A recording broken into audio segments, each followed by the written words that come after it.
गाय के घी के रूप में पैक किए जा रहे संदिग्ध घी के एक नेटवर्क पर कार्रवाई।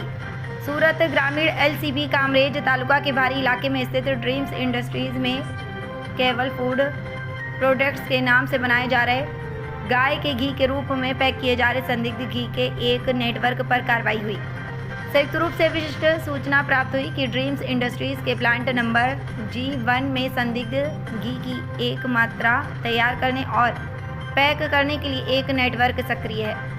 मिली जानकारी के अनुसार रैकेट को पकड़ा गया बनासकांठा जिले के पालनपुर में ताड़ के तेल और वनस्पति तेल की भारी मात्रा को मिलाकर श्री अनमोल रत्न गाय का घी के नाम से संदिग्ध घी तैयार किया गया और इसे अलग अलग आकार के पैकेटों में गाय का घी बताकर बेचा जा रहा था, जिससे संबंधित सभी सामान जब्त किया गया और सूरत स्थित खाद्य एवं फूड सेफ्टी विभाग को मौके पर बुलाया गया और आवश्यक नमूने लेकर उनकी जांच की गई। इन्हें आगे की प्रक्रिया के लिए भेज दिया गया है। पूछताछ के दौरान मलिक, अंकित कुमार, राजेश कुमार मोदी जो मौके पर मौजूद थे, उन्होंने बताया कि उन्होंने खाद्य एवं औषधि विभाग से केवल फूड प्रोडक्ट्स के नाम से घी बनाने का लाइसेंस प्राप्त किया था। इस लाइसेंस के तहत वे डेयरी उत्पादों के बजाय ताड़ का तेल, वनस्पति घी और सोयाबीन तेल एकत्र और संबंधित करते थे, जिसे वे पैक करके गाय के घी के रूप में बेचता था। जब्त किए गए संदिग्ध घी की मात्रा के संबंध में मामला दर्ज कर कानूनी कार्रवाई की गई है। सूरत के ग्रामीण विस्तार से नरेंद्र पटेल की रिपोर्ट।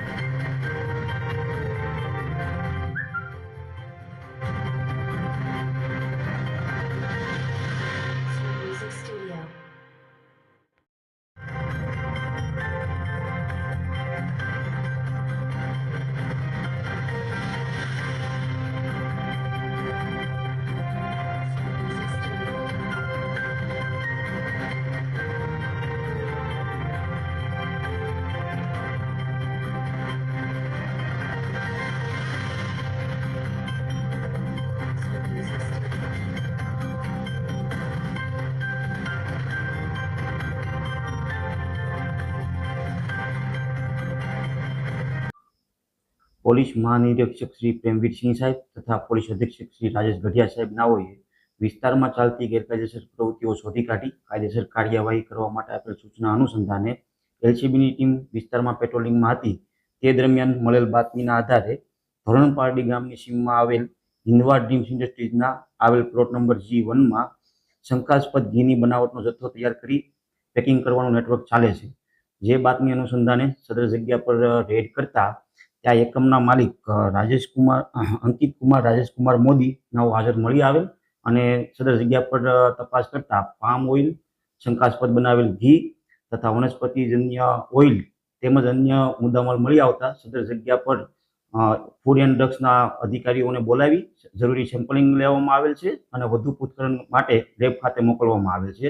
મળી આવેલ મુદ્દામાલમાં જગ્યા પરથી શંકાસ્પદ ઘી તૈયાર કરેલ 5 ટનથી વધારે છે, તેમજ પામ ઓઇલ, વનસ્પતિજન્ય તેલ તેમજ અન્ય સામગ્રી મળી કુલ 52 લાખ ઉપરાંતનો મુદ્દામાલ સીલ કરવામાં આવેલ છે। સભ્ય વેચાણ ક્યાં થતું હતું, કઈ રીતના પેકિંગ તૈયાર કરવામાં આવતા હતા, આ અંગે જાણોજોગ દાખલ કરવામાં આવેલ છે અને વધુ પૂછપરછ હાલ ચાલુ છે। પ્રાથમિક પૂછપરછ અનુસંધાન આ જે ખાસ કરીને ઇન્ડસ્ટ્રીયલ એરિયામાં રહેતા મજૂરો જેવી જગ્યાએ વેચાણ કરવામાં આવતું હતું। કેટલા સમયથી નેટવર્ક ચાલતું હતું? પ્રાથમિક પૂછપરછ અનુસંધાને 1 વર્ષથી આ નેટવર્ક ચાલતું હતું। સાહેબ, જે અંકિત છે મોદી એના સિવાય બીજા કોઈ એની અંદર સંડોવાયેલા છે? જે અંગે વધુ તપાસ ચાલુ છે।